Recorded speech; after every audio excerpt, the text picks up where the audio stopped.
Hey everyone, and welcome back to The Perspective, a show where we tackle paranormal and supernatural claims, conspiracy theories, belief in aliens, and pretty much anything you want to call us about. So, if you have a belief that you would like to discuss with either myself or my co-host for the evening, Jim, give us a call, 951-364-2430. Jim, how you doing today? Doing pretty good. How about yourself? I am doing well. So, for those that don't know, last week we had quite the interesting call, and I'd recommend going back and checking out the show. Um, this lady called in, and she not only claimed to transport souls to the afterlife, but she claimed to transport Charles Manson to the afterlife. So, it was a very interesting one. If you have time, I highly recommend. It's also on my channel under the title Psycho Pumps, because I guess I didn't know that. That's a new term for me. That's Psycho Pumps transfer souls to the afterlife. Were you familiar with that? Only from the show Dead Like Me. Which is a great show. It is. It is. We were talking about it before the show, and it's a very quirky, good show that, of course, because it was quirky and before the age of the internet, didn't last, but still a good one. But no, I did not know they were called Psycho Pumps. Yeah. It almost sounds like a shoe. It does. It does sound like a shoe. Or Psycho Pumps, not pumps. Pumps. My bad. Pumps. Pumps. Okay. Like pomp and circumstance. Yeah. Okay. Anyways, we already have calls. Do you want to go ahead and jump in? Yeah, let's go ahead and go. Sweet. Our first caller is from Illinois, and they have a ghost in their house. Nixie, you're on with Ethan and Jim. How are you? I'm doing pretty great. How are you guys? I'm doing good. So your house is haunted. Is that right? Yes, it is indeed. Could you tell us a little bit about that? Yeah. He seems to be friendly. Kind of passive aggressive a little bit. For the most part, everything is left alone unless I have too much stuff on my kitchen table. If I leave it too cluttered, he will push stuff across it. I've seen it move across my table. And I refer to him as a he because my daughter actually came up to me and said that she wanted to talk about her ghost friend, Ryan. So I'm assuming that it's him, hoping that that's who she's talking about. Well, that's a little freaky. Yeah. Yeah. So you've seen, when you say, he pushes things around the table, what kind of describe to me what happens and how often it happens? It's kind of like if a cat is about to push something off of a table, how it just kind of scoots it. It's kind of what it looks like. If I keep my table clean, it doesn't happen too often. It seems to be pretty centralized to the table too. I can leave my desk super messy and nothing happens. But on that table specifically, he doesn't like stuff.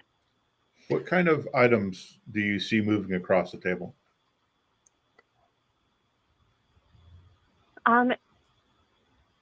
Random things.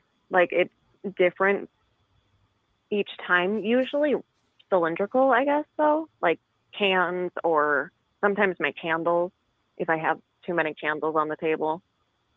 So do the candles roll and the cans roll, or are the cans scooting across on their normal bottom? And how are the candles scooting across? They both scoot around on the bottom like normal. Okay. And go ahead. No, you go ahead, Jim. What have you done to eliminate any other possible cause?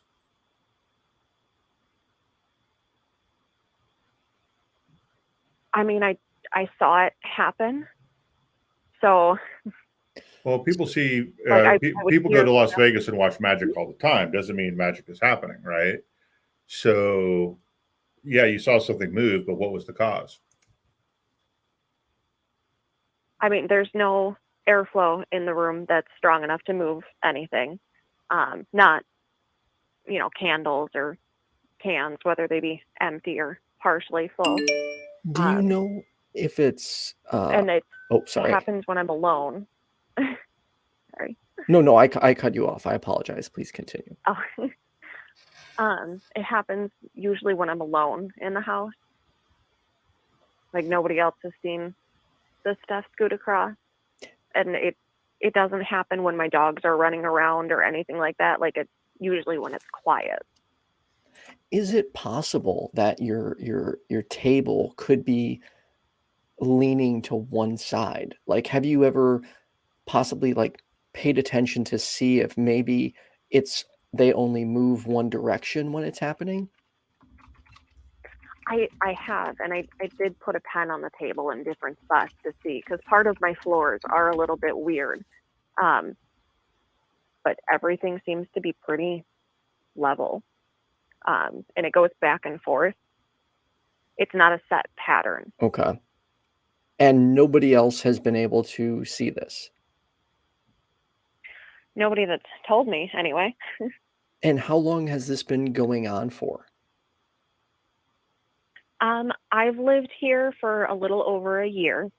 My boyfriend has been here for about 7 years, I think, and he's had other little experiences throughout the house, not involving the table. And the family that owned the house before he bought it, he knew them growing up, and it was around when he was 15, I think, that some weird stuff started happening.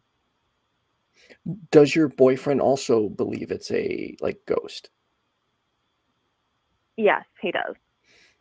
Would you be willing to set up next time you're home alone? Would you be willing, I don't know if you have like a spare tablet or spare phone, and set something up to record this so we can see if we can get it on camera? I can try to. Because that would be cool. I would love to see this happening. Yeah, I mean that would be, because there are some visual hallucinations of where people think things are moving and they aren't, just because of the way it comes into your line of vision and things like that. That's why I asked, what have you done to eliminate more mundane possibilities? And of course, even when you eliminate those, you can't go to the supernatural without first proving it's supernatural, right? That's what in philosophy we call an argument from ignorance, which simply means that I can't think of anything else, so it must be this. And that's never a good argument to make. But to sit down and say, yeah, there's no error, that the table isn't rocking or moving in any way, that the table is dry, that the surface isn't slick in some way. There's not like a light coating of oil or finger oil or anything along those lines. I mean, there's a lot of possibilities to eliminate, and even then, you're just left with, well, I can't think of anything else. But there still could be other, perfectly mundane reasons. So the important thing is to start eliminating them and seeing what they actually are. The fact that it's only happening when it's you might be somewhat significant in terms of air currents, vibrations on the floor, things like that. Are you open to the possibility that there could be a naturalistic explanation instead of a supernatural explanation? Oh, absolutely. Oh, well, that's a good answer. I'm open to the realm of all possibilities in pretty much every instance. I'm very into science. Like I like facts. But I also, it's stuff that I haven't been able to prove it's not supernatural yet. Right. And are there, aside from the things moving on the table, are there any other things happening in your home? Yes, on occasion, trying to think of how to describe the layout. On occasion, you can kind of see someone walking down the hallway if you're sitting on the couch in the living room, where you can see the shadow move. Not quite it looks like the shadow of a person, but you can't see the person. It's happened when my boyfriend has been here. Like he and I have both seen it. One of our dogs freaks out every time it happens. The other two don't seem bothered, but one of them, he kind of spazzes out. He starts howling. I've seen that actually happen before. So I personally, like, I don't believe in ghosts anymore. But one of my ghost stories was this is many, many years ago, and I was at my girlfriend at the time's house. And the dog, and I never figured out what it was, but the dog refused to go upstairs to the top, like, attic. And if you tried to bring the dog up there, it would start howling and freaking out. And that, to me, at the time was like, holy shit, there must be some type of ghost up here, especially because this fantastic story came with it that this girl was allegedly murdered in the home. So I was heavily convinced. And to this day, I don't have an explanation for what happened. And I'd be curious if anyone out there knows, like, what other possibilities can cause a dog to act like that and get deterred from a certain area so easily. Uh, Jim, any thoughts on that? Well, dogs are sensitive to smell, so it could just be something he was smelling something he didn't like up there. It's hard to say. I was watching a dog the other day trying to go up one of the gangways at the marina and absolutely refusing to go up. And neither the owner nor I could figure out. There was nothing there. Was it supernatural? Was it just a dog deciding, I don't feel like walking up this steep ramp today? And the owner went to pick him up and he cried a little bit, but he's, once he got up the ramp, he was okay. It's hard to say with an animal because we just don't have any way to interrogate the animal and find out what they're actually seeing. Right. And, a dog does have a sense of smell that we don't have. Don't remember off the top of my head if their eyesight is as good as ours. And their hearing as well. I believe it's better. Yeah. Well, I know it's not color. It's not black and white like we think it is, but it's not full color either. I didn't know that. Yeah, if I remember correctly, I'd have to go and do some research on that. Don't think it, but yeah, and they're hearing also. So there may be something that you can't hear. It's outside human hearing ranges that's happening. So is that beeping on your end, Jim, or is that? Yeah, that's on my end. I don't know why it's doing that because all of my sound is routed through my headset except for that. Oh, I think it's the Facebook. Anytime we send a message in there, the Facebook Messenger pops up. Let me tell it to shut up, be quiet. In the meantime, if you have a paranormal or supernatural experience, conspiracy theory you want to talk about, give us a call. The number's at the bottom of the screen, 951-364-2430. And if you're not a patron or you're unable to become one, please share this video, get it out there, so more people hear about it and will call us with their experiences. If we were able to come up with a few,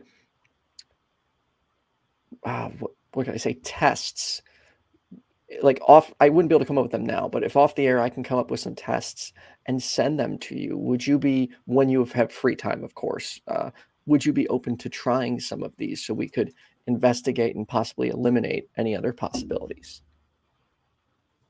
Sure. Sweet. I love hearing that. Jim, did you have any other questions?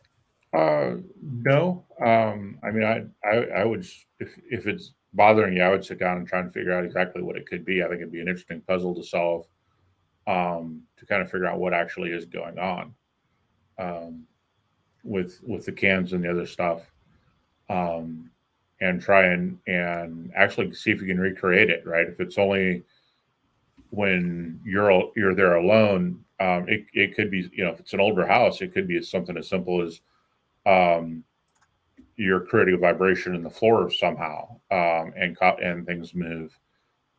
Is it moving with sound? Because most cans, when you scoot them across, unless it's a really slick surface, make noise. It just lots of things to think about before I would jump to the supernatural as a possibility. They do actually make noise when they scoot. That's how I noticed it the first time, because I could hear something moving and I turned to see what it was. Yeah, so it's got some possibilities for being something other than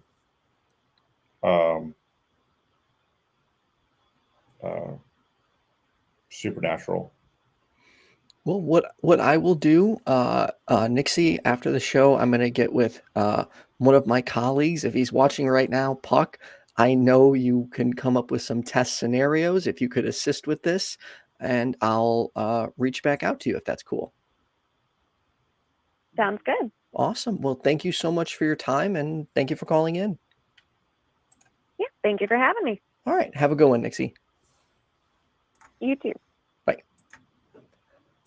I get genuinely excited when people are not only open to testing, but when they're willing to say they're open to the possibility that there could be a naturalistic explanation, because some people just close themselves off and they become so convinced that it is the supernatural that they're unwilling to, even investigate the possibility that there could be, as you said, Jim, some mundane explanation for what's going on. Right. And people, when they think air currents, are thinking big currents moving through a room. And it doesn't have to be a room-wide current or a current necessarily coming out of a register or an AC vent. You'd have just a slight little bit of movement with the wind where the room is accelerating that movement in one particular direction and catches the can. And things like that. So you see acceleration zones and sailing and things like that off of the wind. As the land heats up and cools down, it creates wind as well. And so there are a number of ways to create breezes and wind movement that don't necessarily require AC to be on or a fan to be on. It could just be a light bit of air movement in one part of the room that gets accelerated and pushes something. So there's a number of ways to, so putting like little tufts of yarn on the table that are attached in one place so you can see the wind current, especially if they're really lightweight, are some really good ways to do it. To check, but they have to be really lightweight because you may not be looking for a lot. Making sure that the surface is clean. Those kinds of things can all be part of figuring that out. Ready to get to our next call? Yeah. Well, before we do, just a reminder, we do also take conspiracy theories or any other claims you want to make. If you're interested in discussing them, 951-364-2430. We do currently have open lines. But in the meantime, we have a caller from New Jersey who says they have proof of the paranormal. Trisha, you are on with Ethan and Jim. How are you? Hello, Ethan and Jim. I'm fine. Hello. Thanks for calling. Thank you for having me. So if you could walk us through what your most compelling evidence is for the paranormal being real. I don't even know where to begin, but all right, there was well, my son died Sorry to hear that. 7 years ago, and it took a while for. I always knew I had something, and I'm sorry about my lisp, but I had mouth surgery. That's why I sound like this. Are you okay? Yeah, I'm okay. It's all good. I'm beautiful again. Okay, all good. So 7 years ago, he died, and it took like about, I guess, like a year and a half before it really opened up to, because I was raised Catholic, then Christian, reading the Bible, God. And I'm not saying I don't believe in God, but I'm saying that there is definitely life after death, 100,000%, 100,000%. That's fairly confident. What leads you to that? What leads you to that conclusion? I know it. I would bet $1 billion on it, and I have all the proof. I have videos, I have pictures. It's been going on for 7 years, and when I say my experience, a big bin of clothes goes flying across the room. Like, I was so scared. I was shaking. I'm like, I was ready to leave my apartment. My boyfriend was there at the time, witnessed it. And I'm like, oh my God, I know this isn't my son because he wouldn't scare me like this. But then he I thought, because I can telepathically communicate, And so I put my head down for a minute. I was like, and what I got was, Mom, go look in that bin. Went, looked in the bin, and in it, I found one of my hats that was like a woolly hat, that there was a hole in it, which had things in it that were stolen from me, from my boyfriend. Okay. My son wanted me to find that. That's one of a million instances. But there was Do you have video of the thing of clothes flying across the room? oh my God, yes. You do? 1,000%. You do? I have a witness to that. And yeah, and I do have many witnesses to my experiences, because I wanted people to see I can make it happen on call. Like, I could say, make this happen, and it'll happen. Like, there was a stocking hanging. There was not even an ounce of wind. It was so still that night, not a leaf blowing, nothing. Stocking hanging from someone's like outside gutter. I made it turn all the way Quick question, around. Trisha.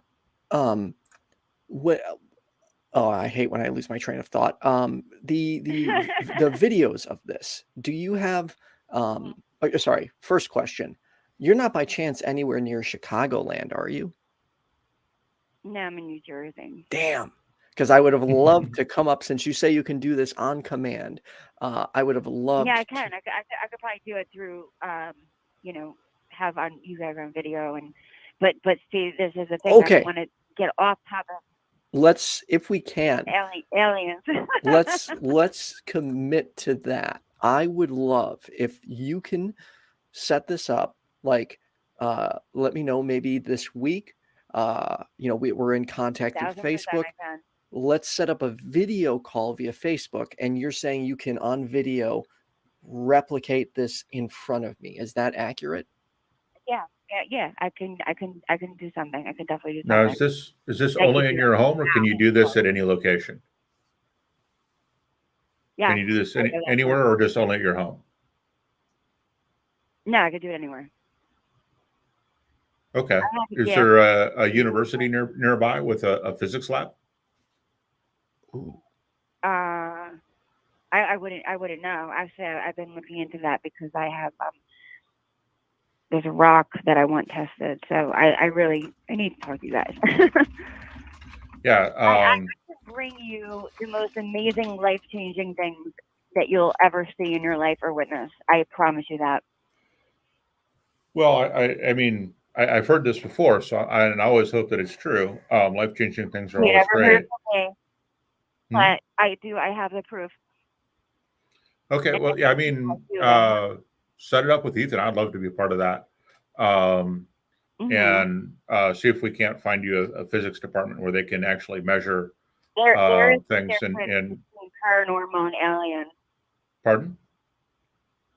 There's a difference between the paranormal, like the spirits that have moved on, people that have passed, and then aliens. There is a difference. It's a different dimension. I don't know what you would call it, but it's like. Sorry, Trisha, but right now, were you talking about aliens or were you talking about the paranormal? Whatever you want to talk about. I got it all. No, I mean, up until this point, though, when you say you can make these things happen, can do, yes, I can, whatever you prefer, one or the other.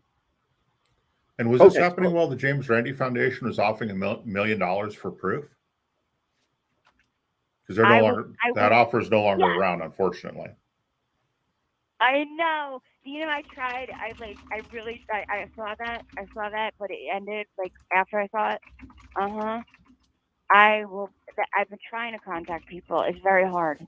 Very hard to get in touch with people directly, because they don't get your messages. Forever. I was going to do a podcast like you guys, or like a video live, but it's like I'm going in circles because I'm doing this alone. But I have all the evidence, and I have the gift to bring it. We can definitely help you with this. I know for a fact that I could commit, as long as you can do what you say you can do.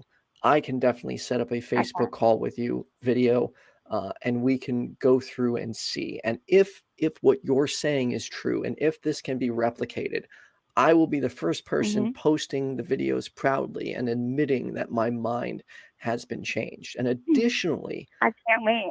I'm so excited. I can't wait. If this can be proven, it's going to. Right.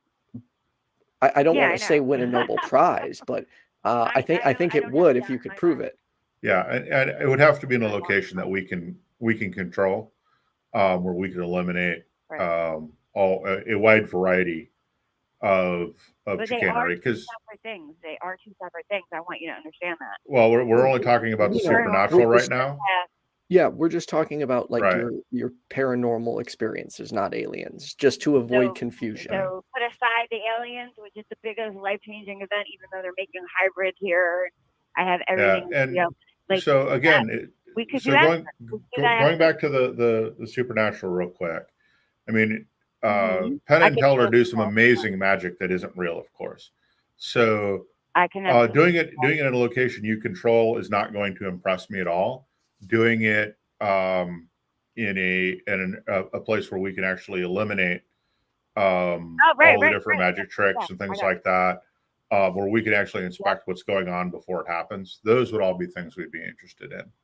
Otherwise, it's not a test, right? Because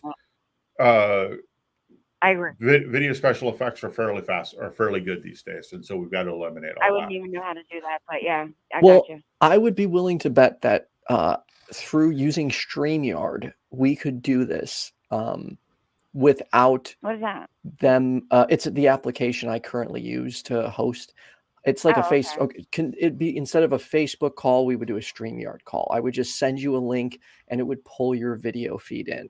And if I'll go as far as to say, if we can prove this on video, I would bet that I could find somebody to fund you to fund us to either fly out by you or you fly out by us, and we do this in person. So the first step is getting this on video. Okay. Yeah, I'm ready when I'm ready. Now, you said earlier, if I'm remembering correctly, you said you can communicate with the paranormal, like ghosts. Yes, I can. That okay? Yep. Can you communicate with people who have passed along? Yeah, that's what a ghost is. Oh, you're just making sure. Okay, so let's say I told you that my brother passed. I don't like calling it ghost because it sounds like scary. You know, there's a lot of dark and you know, people like negative energy. It's all about energy. Like I know when there's a presence, I feel it. Like I'm like, okay, they're here right now, and that's exactly when it happens. I can, like, I'm talking about like lights going on TVs, but like it is very hard for them at times to pull through, but I pull them through. Like I say, make 2 white birds fly by. 2 white birds will fly by. Make this turn around, do a 180, and it is not even there's no wind, and it will do it. I've had many of that. Like it's not like, oh, that thing just was like moving in the wind, or just like I see a dog in the clouds, whatever that thing's called. What is that called? Pareidolia or whatever. Pareidolia. Yeah. No, it's not that. Yeah, something. How did you eliminate pareidolia as a cause? Like I have real shit. How did you? I don't know if you heard Jim. It's pretty scary. Trisha, Jim was wondering how you eliminated pareidolia as a cause. Because people have said to me in the past, well, if you see a face in that picture, I'm like, no. People are so closed. That's the problem. Some people are they're scared because I've had people that are so skeptical, atheists. I don't believe in this shit. Blah blah blah. Well, they sat by me for a second. I brought it, and they're like, "Oh my god!" And now they could give me a testimonial that yes, I could attest to the fact that she is telling the truth because it happens, and I bring it, and it's real. But a lot of people are scared of the unknown, the unfamiliar. Especially with aliens, they could destroy us in a minute. If they could go inside of us, or even the spirits, but you have the control because nothing demonic will come around me. But I'm protected by that because I don't allow it. I don't know if I missed it or if you didn't answer the question, but what process did you use to eliminate pareidolia as the explanation? What process? Because I see it with my own eyes. Well, that's what pareidolia. That's the definition of pareidolia, right? You touch it with your own hands. Yeah, but that's alien. We're flip flopping. So I don't want to do that to you. Yeah, let's avoid. Let's try. So we're talking about clouds, and you say the clouds clouds take formations, and that you said it wasn't pareidolia. And my question was, how do you know it wasn't that? What process did you use to eliminate that as a potential? Well, all of the proof that I've had over the years, either on video or with my own eyes. Like, for example, there was a tree that was planted for my son and someone else who had died. And okay, you're wandering off the point. I'm looking for a process, not another story. No, I'm looking for a process. No, if there's a process that you can do to prove it one way or the other, that it's not just pareidolia. But what process would you use? Like, oh wow, that isn't. If I show you what I have, you'd be like, shit, that isn't that. Like, that's the process, because I have the real shit. I can make it happen in front of your eyes. Like, right. And I've seen enough magic shows not to trust my eyes. And so, you know, I've watched enough James Randi debunks. I've watched, you know, Johnny Carson used to do this to all kinds of psychics just on his show. You know, back in the day when he was popular on the Tonight Show. So seeing is not believing for me, right? I want to actually see what is the process you use to prove that this actually is what you say it is, right? And you have to be careful because just because you've eliminated everything you can think of doesn't mean it's supernatural. But when you see things moving on a video that shouldn't be moving, things happening. I immediately think special effects. I watch a lot of movies. Yeah, but I don't do that. I don't know how to do that. I would expect you to claim that if it wasn't true. This is why, you know, Ethan and I want to set this stuff up for you so that we can eliminate all of the chicanery possible, that we get down to it is this, right? You know, that it is something other than. How would you do that if you're through video? Well, like, how would you know that I'm not having something on my phone? I understand. So what I don't know. It would start with. I get what you're saying, but it would start with us doing this on video, and after we can. Am I speaking to Ethan right now? 1 sec. What'd you say? Are you Ethan? Am I what? You're Ethan, right? Yeah. Am I speaking? Oh, okay. September or November. Okay, you know. Yeah. Okay. So I'm good. Trust me. You want to bring it? I'll bring it, guys. Okay. So let's do this then. Let's test this ability right now. My brother passed away 10 years ago. Can you tell me how he passed away? Or tell me anything anything significant about him? Well, I saw a big smile. I don't want to say this because I hate saying this, but there's two things that came to me. I saw something internal, like an internal bleeding, but I saw marks on the skin. Like marks on the skin. That's not accurate. There's no marks on the skin? No. Really? Really. Are you sure about that? 100%. It's not, I'm not going to say what he died from. It wasn't with a leg, right? Because that was the first thing that happened in my head was a leg, something with a leg disability around you. Definitely not a leg disability. Okay. Yeah. What could we do to get you in better communication with my brother right now? His name. Wait a minute. All right, hold on.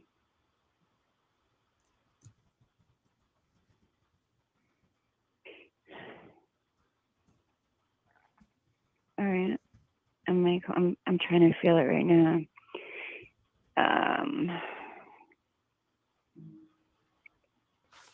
Hey, who was the initial S? Ethan, go ahead and turn your camera off so she can't read your face. No, S. The initial. Is there an initial S around you? There is no initial S. Mm-hmm.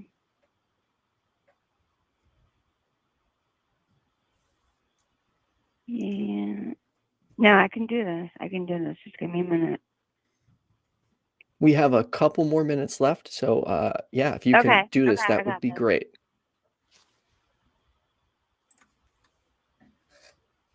It was 10 years ago. He was younger than you?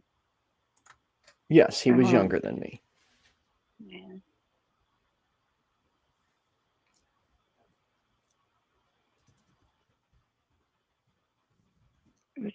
It was something that was For those watching right now, by the way, tragic. was it something tragic? I mean, that's pretty broad, but yes. No, but no. Could you 'Cause narrow it wasn't, down? Okay, it was an accident. That's really broad. Could you narrow it down more than it was an accident? Was it motorcycle? Not even close. All right. Hold on, just wait. I'd say we'll give you one more guess. Okay. Something blue.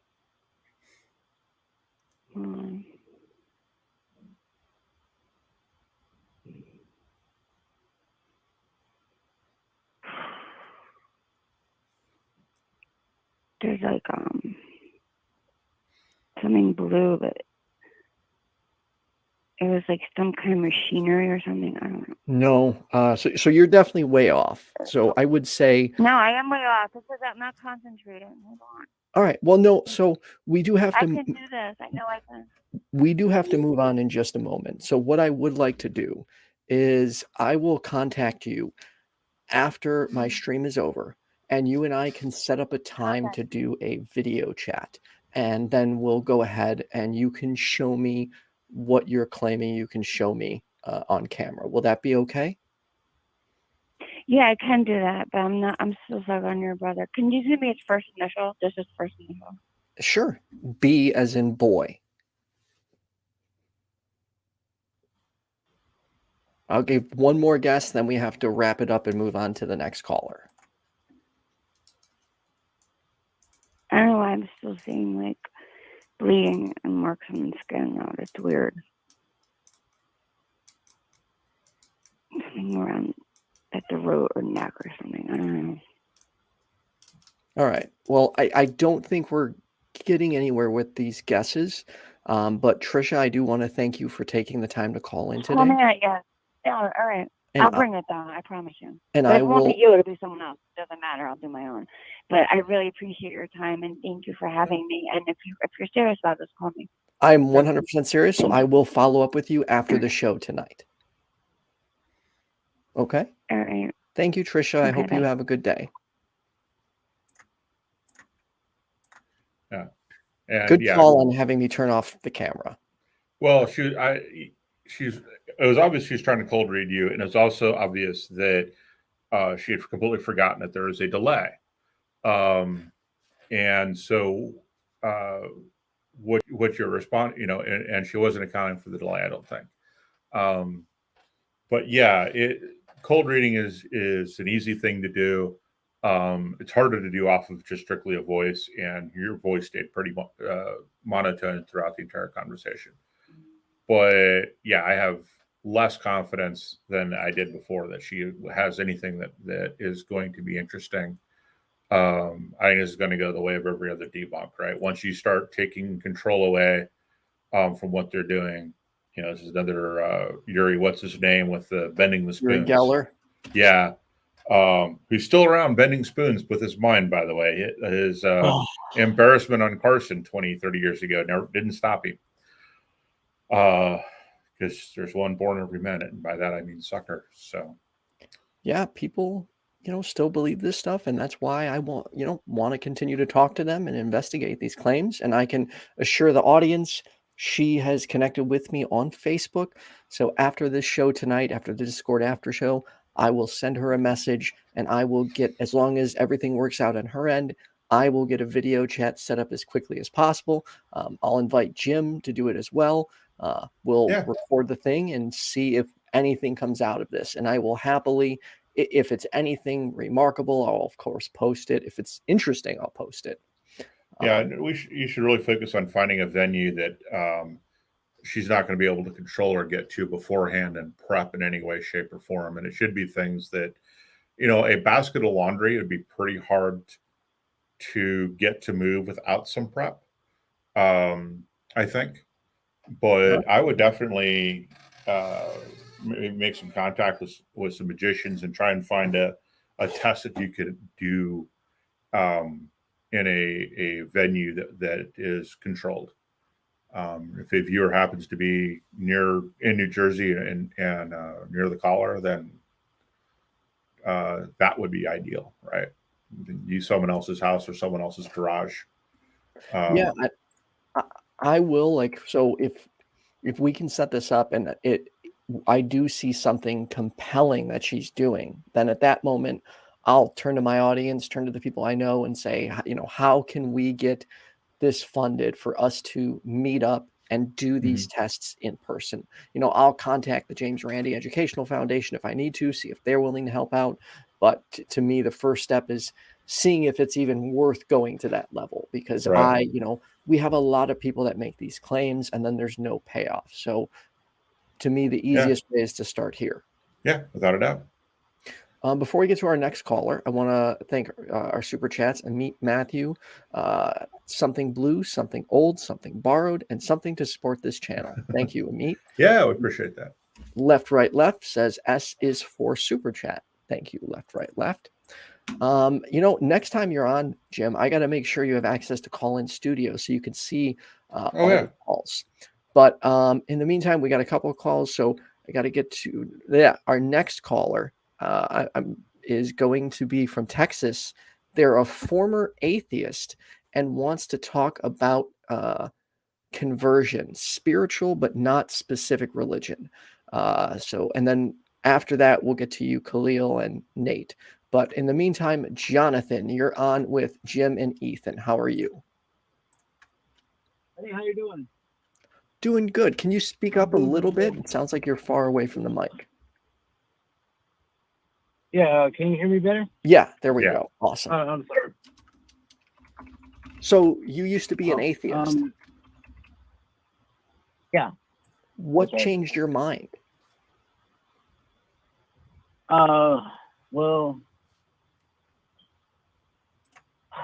I guess you could say I was sort of forced to stop living the life that I was living, because for like the majority of my life, I'd say about 28 years, I didn't believe in God. You know, like I prayed to God, nothing happened. I was like, you know, it's full of it, you know. And well, one day, you know, I found myself, you know, stuck in prison, and all I had available was a Bible. Like I had no TV, no social media, no nothing. You know, like you're in prison, you ain't got shit. So all I did was read the Bible. Like I read the Bible about 3 or 4 times over, like from start to finish. Okay, that's once more than I have read it. I kept finding myself able to put myself in that situation of whatever the story was talking about. Like say for example, the story of Job. Like I found myself a lot like them, because I had just got my college education, like my degrees and stuff that I was working for and all that, but all that was taken away like once I was, you know, put in prison. So all I did was pray, and basically I found my faith in there. So you're at a low point in your life. You start reading a book that 3 or 4 times you said, which is at least one more time than I've read it, because I've read it twice. And then that book convinced you that God was real. So what about that book convinced you that God was real? Because that book didn't convince me. In fact, I got serious problems with large sections of that book. Well, I didn't read just one version. I read a lot of different versions of the Bible. And they all have the same problems. The King James version. The worst of them all, yeah. Like I studied the Quran as well. Okay, but what was it about the Bible? What was it about the Bible specifically that convinced you? Was it God sending bears to go eat children who are making fun of a prophet? No. What got me was when I read every single, like, I read them all, and they all recognized Jesus in some sort of way. Like, even though, like, they didn't recognize him as, like, the Son of God or whatever, but they recognized him as an actual person, like a prophet or a fisherman or whatever. But it's a book. Why hasn't the Dresden Files or Harry Potter convinced you that Harry Potter is real?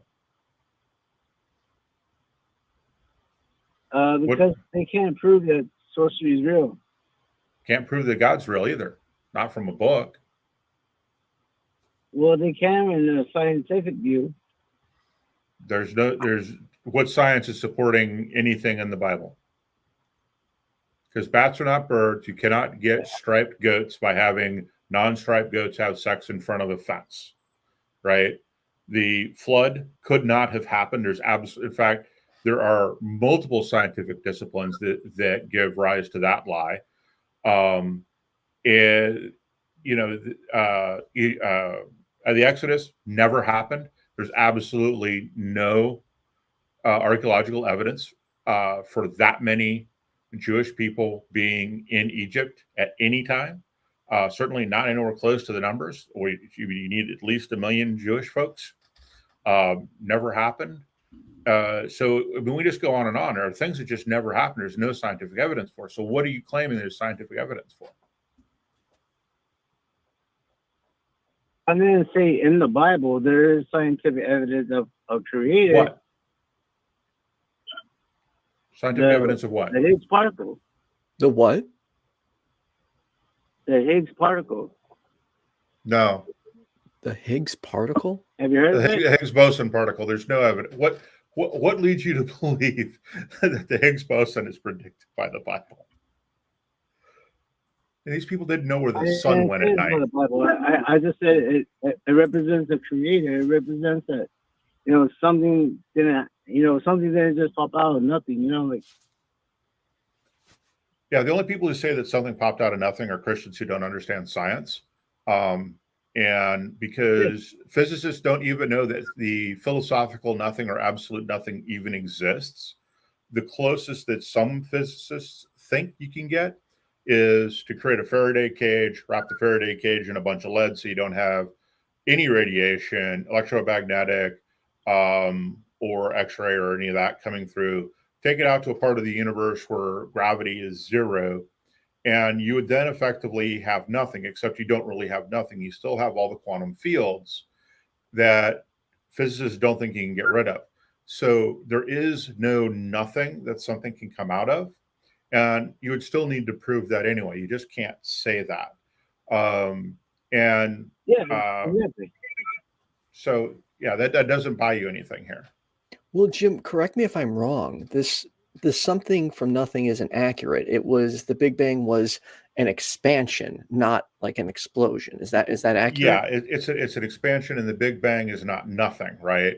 The Big Bang was energy that converted to matter, and we got the universe to really, really broad brush stroke stuff. Yeah, to the point of ridiculousness. I agree with you. I agree with you. I believe that you can't get something out of nothing. Like that's just impossible. That's not what I said. I said nothing is impossible to prove that exists. So the statement makes no sense. Oh. The statement is not supported by science. Nothing does not exist, as far as science knows. You would need to demonstrate it's possible for nothing to exist.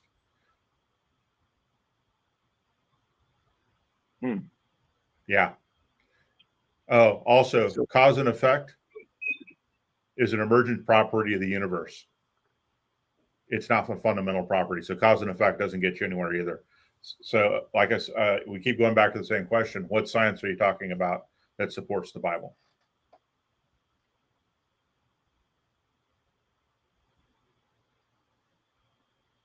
Well, like I said, I didn't say science supports the Bible. I said science supports that there was a creator of some sort, not necessarily the Christian God, because I'm not religious. I don't follow the Bible. Like So I do believe that there is a God, there is a creator. Like now, all of this can just be luck, you know.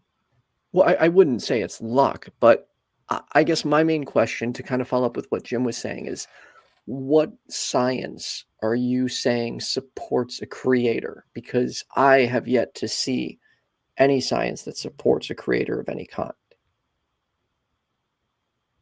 Well, I said the Higgs particle. They nicknamed it the God particle. Right. And there For are that multiple reason. physicists who absolutely cringe at calling that because it doesn't prove that there's a God. The Higgs boson particle simply is is the particle that gives us mass. That's it. There's no God there. Exactly. There's no God there. But it was a creator, right? No. Well, no, they just named it the God particle. It's not, doesn't actually have anything to do with God. It gives out mass, is what I'm trying to say. That, right? Yeah, it gives mass, but that doesn't prove there's a God.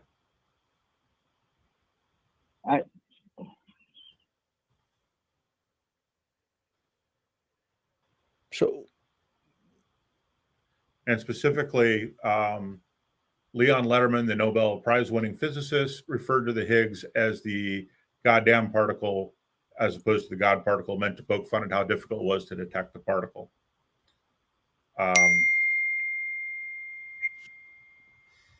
So even then, it's still iffy.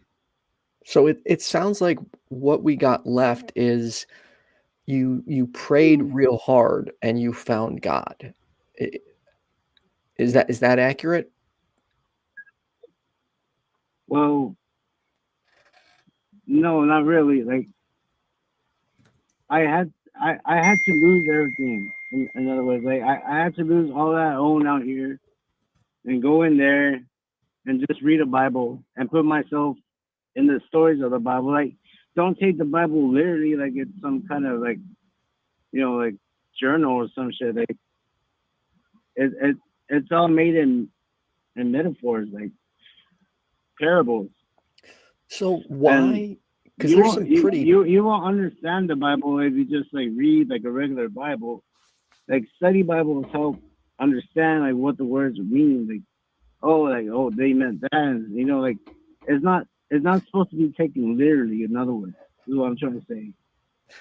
But why That's should what a lot of people. Why should we take the Bible seriously at all? Well, there's some good things about it. Not all of it's bad. I could say the same about any book written. Well, I know that. I mean, it's all perspective. You know, like you might think this. You know, the the Book of the Dead is a better book. You know, like but that's all perspective. That's all on the person. That's all I'm trying to say. Like I found God. I found God because I prayed, and the stuff I prayed for happened. Someone's French fries are done with that beeping. Sorry, I didn't mean to cut you off. I just keep hearing a beeping. It's all right. Okay, so real quick, I just again to circle back, I have this one last question before we move on to the next caller. Why should myself or Jim take the Bible seriously at all? Whether it be as stories or as fact, why should we even consider it? Well, when you read a book, do you not put yourself in that situation, or are you just reading words? I do that with almost every good science fiction and fantasy book I've ever read. Exactly. Except the foundation doesn't actually exist. Middle Earth doesn't exist. Yeah, Middle Earth doesn't exist. The foundation doesn't exist. Frank Herbert's Dune, that doesn't exist. You know, I said science fiction and fantasy. These are things that don't exist. And I put myself in those situations in those books all the time. That's why I like reading them. So I'm not going to take any of those as being real. Why should I take the Bible being real? Oh, as being real, you mean?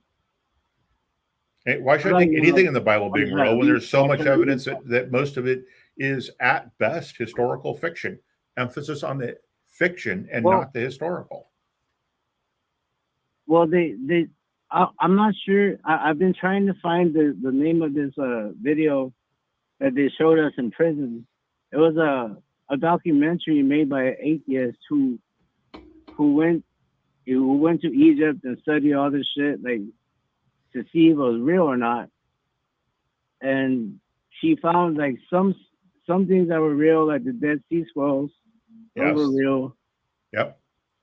The Exodus is not real. You know, the Exodus never happened. The Exodus never happened because the Jewish folks were not enslaved by Egypt in the numbers claimed. They didn't live in Egypt as free people. The numbers claimed.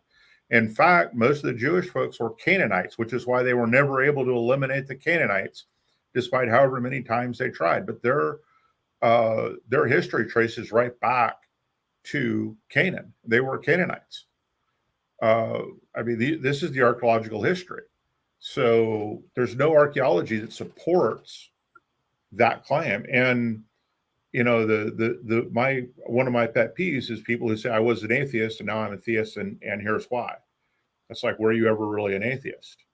Right? So there's no evidence. And you can go read Jewish newspapers and see where they announce again another Jewish archaeologist saying that it didn't happen. Egyptian archaeologists say the same thing.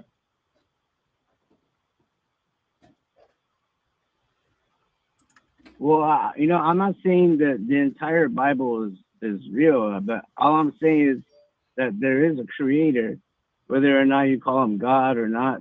Like, How do you know that? What leads you to that conclusion? Huh? What leads you to that conclusion?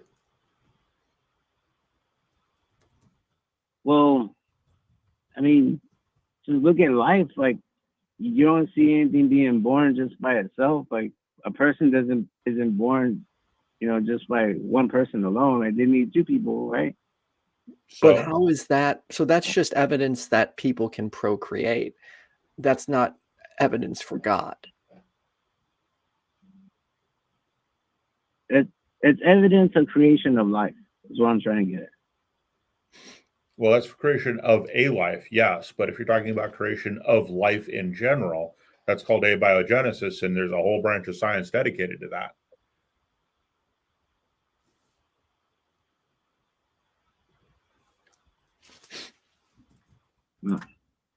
Well, Jonathan, I would, if you have the time, I would definitely recommend listening to this call back. Appreciate you taking the time to call in today. Thank you for having me, man. All right. Thank you, Jonathan. Hope you have a good day. Bye. Bye. You know, that whenever someone says, like, look at life, that kind of also reminds me of which I thought he was going to go there, the look at the trees argument. You know, none of, unfortunately, what he presented could be considered, in my opinion, evidence for God. Yeah, there's just nothing there. I'd like to read Tiffany M's super chat. Thank you. Sorry about your brother, Ethan. Thanks for all you guys do. Love the show. Thanks for watching. Okay, you ready to? So if I know who this next caller is, I hopefully I'm not inaccurate, but this is also a former atheist turned now Muslim. The topic is how to find truth if it exists and how can we ground it. Khalil, Allah, you are on with Jim and Ethan. How are you? I'm good. How are you guys? Doing good. Was I right? Is this who I think it is? Yeah, bro. What's up? Not much. Yourself? I'm doing all right. I haven't seen you guys live in a while. I actually caught you at a good time, so I figured I'd call in. Well, thanks for the call. What did you want to talk about? Yes. So obviously, I've had a whole discussion with you. You had me on for an interview on my conversion, on how I went from atheism to Islam, and you know it's a lengthy process. So I have another thing that just kind of solidifies part of that process. So I won't be arguing specifically for Islam because I believe that if we are going to go from an atheist position, there's certain steps that had to be taken with me from a hard atheist to get from that to a theist position. So I would like to present to you guys a thought experiment that we can go through if you guys are willing to, just to talk about truth and what it is and how we can ground it. Okay. Sure. All right, cool. So what I would start off with is just asking questions just to make sure that we have the same agreements on things. So if you, Ethan or Jim, were to say the ball is red, or you were to write it down on a piece of paper, right? That would be a statement that you would write. I am learning Arabic, so I can slightly read and write Arabic. So I would write down al-Quratu hamra, which means in Arabic that the ball is red. Those would be two separate statements that hold the same proposition or mean the same thing. Would you guys agree with that?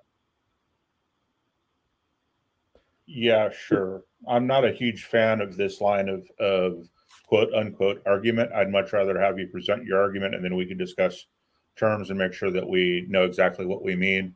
Leading people down a path like this is just down for a logical trap.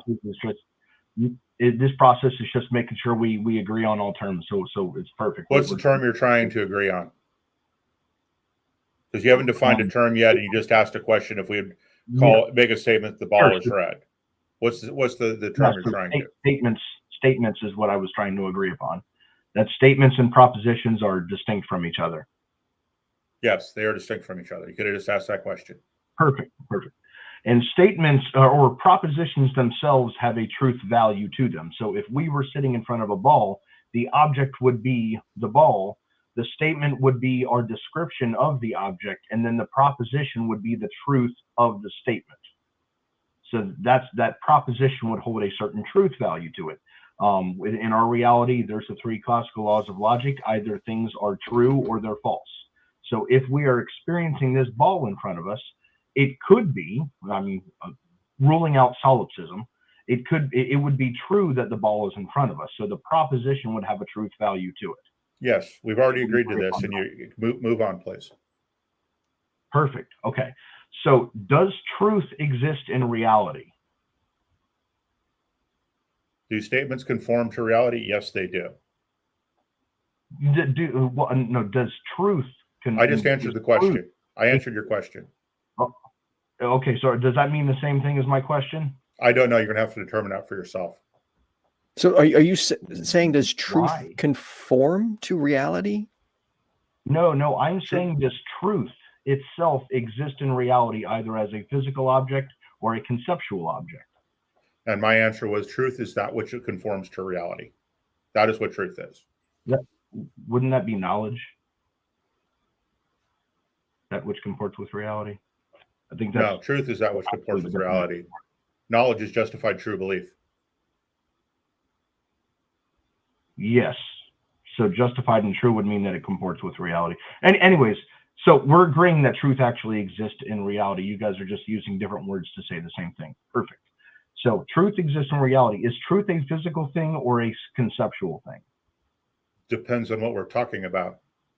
If we're talking about 1 + 1 = 2 being true, it's conceptual. If we're talking about a ball existing, then it's physical. So it depends on the topic. So the ball would be the object, and then we have the statement describing the object, and then we have the proposition that's bearing. Yes, and I gave you two examples. I gave you two examples. 1 + 1 = 2 is true. Okay. That's a concept. There's nothing real about 1 and 1 = 2. So in that case, truth is a concept. However, if you're also talking about a ball existing, then that is a physical thing. So truth can be physical or it can be conceptual depending on the topic and the statement. Okay, perfect. Let's go with the 1 + 1 = 2, because that is what I would say is a necessary truth. It's a truth even without humans existing, that 1 + 1 does equal 2. Now, the language, we wouldn't have the language of mathematics to use, but the ontological truth or the truth value of that would be that 1 + 1 = 2, regardless of human beings able to conceive it. Now conceptual things, are conceptual things mental things? I think the answer is in the definition of concept, which is the root for conceptual. So a concept is by definition a mental thing.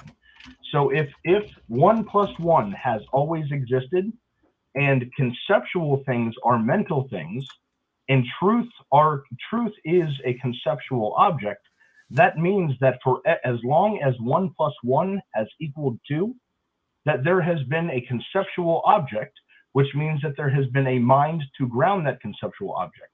Jim, welcome to pantheism, at least pantheism.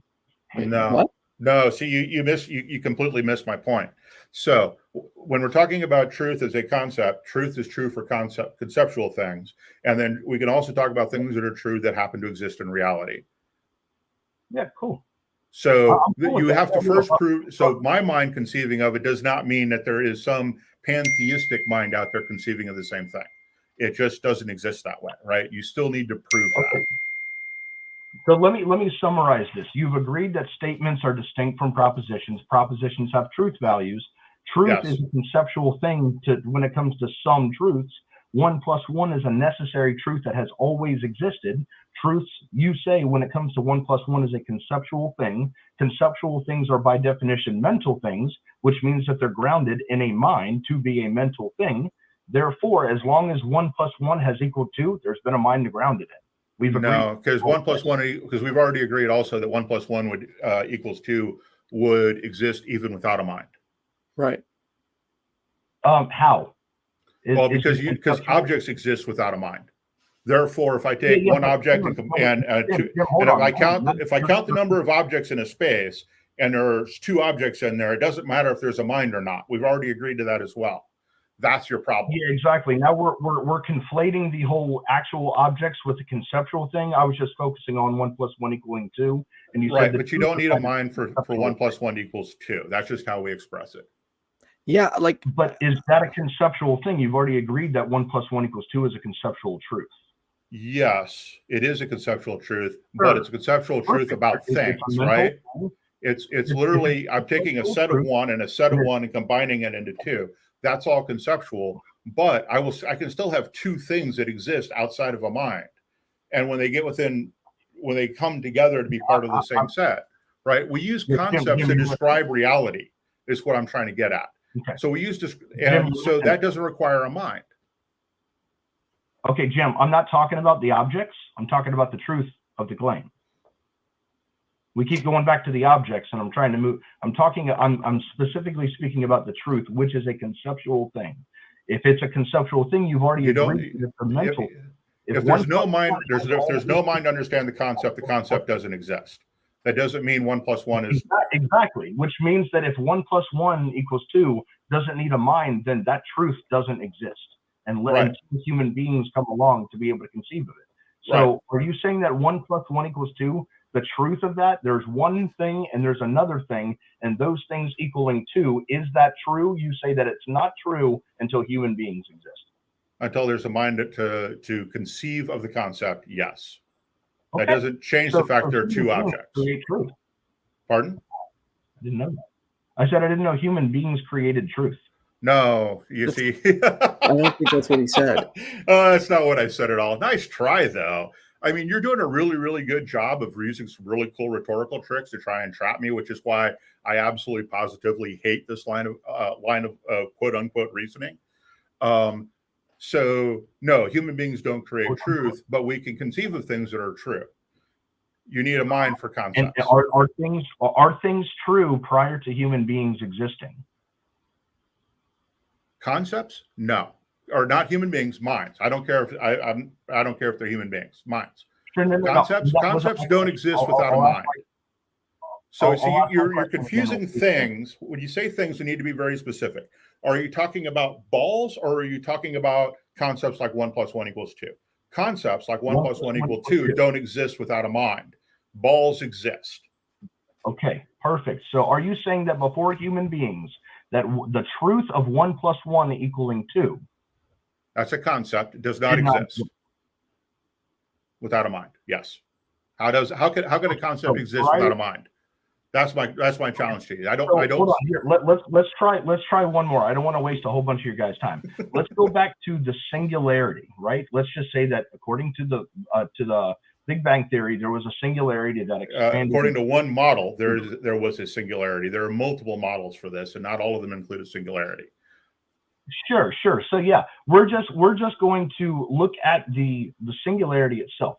If whatever existed, let's just say any model that you want to pick from, whatever, either one of those models are true or it's not true. Would you agree with that? Yes, the models are either true or not true. Yes. Perfect. Okay. So at some point in time, there was some type of existence, and whatever that thing was, it had an identity to it. Would you agree with that? How are you using the word identity? Does it? I mean, if you're using it in the classical sense, A equals A. Within philosophy, identity is yes. A equals A. So, for example, a ball is a ball and not something other than a ball. Yes. In that case, yes. Okay. And is that a truth that existed prior to human beings existing? I've already answered this question. I don't know why you're coming back to it. Yes, things exist. Concepts only exist with a mind. Not things. You're missing it again, Jim. Not things. Physical objects, balls, desks, whatever this crazy little thing is in my hand, these things exist. Concepts like 1 + 1 = 2 only exist with a mind. Yep. And I'm not talking about the objects, Jim. I'll say this again. We're going to the truth of the proposition that's describing the object. So is the truth the proposition itself? Okay, truth? So description, ontology, right, exists whether someone is there to observe the truth of an object or not. So this thing is silver-ish, metal-ish. You could say there's some red writing on there and it's kind of rectangular, right? This thing exists whether my mind exists or not. Is that true? That this thing exists whether my mind is here or not? Yes. Okay, so does that truth exist? I just answered the question. No. This is a separate question. I'm not sure if you're getting it. That's why I'm trying to really hone down on this. That not the object itself that exists, not the statement that's describing the object, but the truth of the proposition itself. Does that proposition, is that truth an actual thing? What proposition? That thing exists regardless of if your mind exists or not. If you're saying the proposition that this exists is true, yes, that proposition is true because this exists. Okay. And is that truth itself, not the object, but the truth itself, a conceptual thing? I have no idea what you're asking. That sentence was complete gobbledygook to me. I'm sorry. I have no idea what so basically what I'm saying is that I asked you if there are conceptual truths that exist. You said yes. If there were things that were true at the very beginning of the universe, yes. The objects themselves don't need a mind. No, you got something completely wrong. You just got something completely wrong about what I said. Conceptual things are true, but need a mind to exist. Can I Jim? I would go back and watch this again. It's not going to help because I keep restating myself over and over again, and you keep thinking I'm confused, and I don't see where I'm confused. And if you can't point it out, that fault is with you, not with me. I'm not thinking that you're confused. I know you're confused. Right, but you can't explain it, so therefore I'm probably not. This is deep philosophy, and it took me a long time to get this too. You can be so condescending sometimes, you know that? I'm not meaning to be. I'm just stating that. I can be too, and I probably have been here as well. Jim, to get it on a 15-minute phone call, I'm just asking questions. Right, and my answer is still conceptual things need a concept, need a mind to be true, so to speak, to exist. This does not need anything. Anything we say about it, you could say as a concept. The fact that it's somewhat rectangular, that it's got kind of an arrowed shape of a wing to it, all those things are true. That's all descriptions of the object itself. And all the statements about them are simply concepts, right? Because that's how we use language to express and describe what we do in the universe around us. That language is all nothing but concepts, and therefore needs a mind and it will not exist without a mind. That was my point when we were talking about these things that existed prior to human beings, and then these concepts that are describing the truth of the actual physical object. Those descriptions are what requires it. Right. Those descriptions are what requires a mind. Okay, so the truth of those descriptions are what require a mind. Sure, that sounds about right. Okay, so things need descriptions for them to be true? No. Okay, it can be true without descriptions, without human beings creating a language to describe them. They're either true or false, regardless of if human beings exist at that time. Which means that truth as a conceptual I've completely lost you. I'm not following you at all. You wandered down some rhetorical path that my brain is not going to follow. Rhetorical means that there's no need for an explanation, and I think I have to explain this to you. No, rhetorical doesn't actually mean that, but okay, go ahead. Yeah, I'm trying to get you to explain it, but you're going through so many gymnastics to try and get there that it really is kind of boggling. So descriptions are how minds deal with reality, right? There's no need for a description for something that is not being perceived by a mind. And there's no need for a description if that mind is not trying to communicate something either to itself or something else. Can you prove that? Sure. There's a rock out there that nobody can see. It has a shape that nobody knows what it is. That rock exists. Mm-hmm. And we can tell that rock exists, well, without actually observing it. We can only postulate those rocks exist. Or observed before? Pardon? I said you can tell there's a rock that exists that you've never observed before? Well, it is highly likely, given what we know about the universe, that there are a lot of rocks that exist that we've never observed before, right? Mm-hmm. Yeah, so the truth of that is that true, not the object itself, but the truth of it. If that truth exists, you've already said that's a conceptual thing. So prior to human beings, the descriptions of things are conceptual. The thing itself is not conceptual. No, and this is what I keep going back with. See, you keep conflating. You keep conflating the thing with the description of the thing, and they're two separate. I don't want to use the word thing again. The object and the description of the object are different because the description of the object is that person's concept of it. We got about 2 minutes left. If I write down the ball is red on a piece of paper, that's not my conception of it.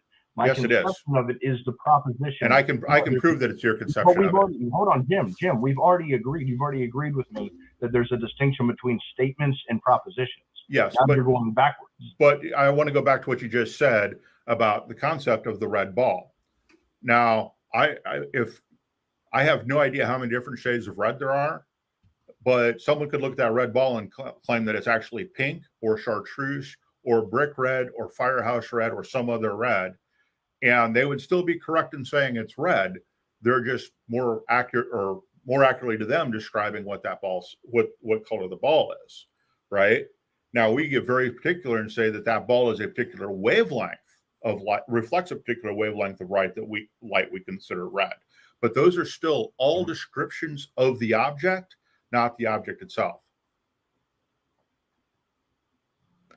Sure. So all right, Khalil, we got 1 minute left. Yeah, no, that's all right. We're just going to go in circles again. I appreciate you guys for having me on. I'm satisfied with the conversation, and I hope you guys have a good night. You too. Okay. I am going to make a prediction right now. Uh-oh. Within 2 weeks, this call will be clipped out, posted on his channel, and he will be reviewing it with his Muslim philosopher friends. Yeah. Oh, he's one of those guys. One of those guys who was he one of the ones that debated Cease in what was it, a 5-on-1 Cease, and I think his brother. There was someone where it was like a 5-on-1 debate. Yeah, they do that 5-on-1 debate. I mean, we're doing 2-on-1 here, but that's mostly to avoid dead air. But yeah, the 5-on-1 stuff. And if he's one of those guys, yeah, their logic is so. I was trying to follow to the best I could, and Jim, really glad you're here because philosophy is not my area, but it seemed like it came down to 1 + 1 = 2, therefore pantheism. Like that's what why I got. laughed. I really try not to laugh at callers, but he deserved it, and I will laugh at him again if he tries that again because that's just completely stupid. He made a leap to someplace that didn't go there. But yeah, it comes down to he's trying to say that the description of the object is the object, and that's not the case. The object, and two different people looking at the same object can describe it in very different ways, right? Even using the same language. So the descriptions are separate from the object. Anyway, yeah. Well, you ready to get to our last caller? Yeah, sure. By the way, Asexual Atheist, thanks for the super chat. Said, nice job, gents. Okay. By the way, for those that don't know, after the perspective, we go onto Discord for the Discord after show for about 15 minutes, talk about the perspective, and those watching can ask us any questions.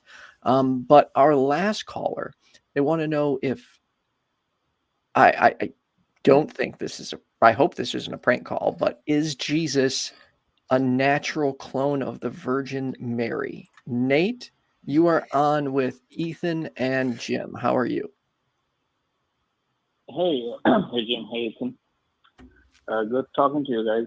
Is this a new show? I just happened to actually run into it. I thought I should call you folks. Thanks for taking my call. It started about a year ago, so fairly new. Oh wow! Thanks for. How'd you find it? Actually, it hit my Facebook feed because I also follow some of the other stuff that your colleagues have. Atheist Experience with Matt and for Jim is always there. I've seen it a few times on it. And then I think there's Talk Credence, and I think and so because I'm subscribed to one of those, I think Facebook also dropped this into my feed. Okay, well, I posted it on my Facebook page, so you may be following me, and I don't know if any of the fan groups picked it up. As well. Yeah, no, I follow you. I've seen the book. I apologize for my for my page. No worries, my friend. Yeah. So all good. A quick 10 seconds. I'm not a theist follower. You probably prefer theist, right? I'm not. I'm an atheist. Oh, but okay. Yeah. Sorry, am I still on or off? No, you're okay. Okay. Yeah. So the idea I had in my mind was,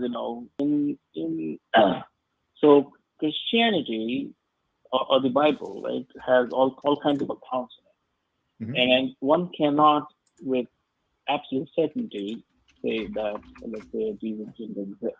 You can't say that. Nobody can. It's possible, right? Jesus existed, and I'm not saying it's likely. I'm saying it's possible. So, well, if that is possible, then also maybe his mother gave birth asexually. It's possible. It happens in the animal kingdom. I was hoping you were going down this route. Yeah, you got great bites. You got Komodo dragons, and you also have Burmese pythons. Big creatures, right? Not very different from us in many ways. Yeah. Who reproduce asexually. But here's what happens, right? When they reproduce asexually. It's exact clones of mommy. Yeah.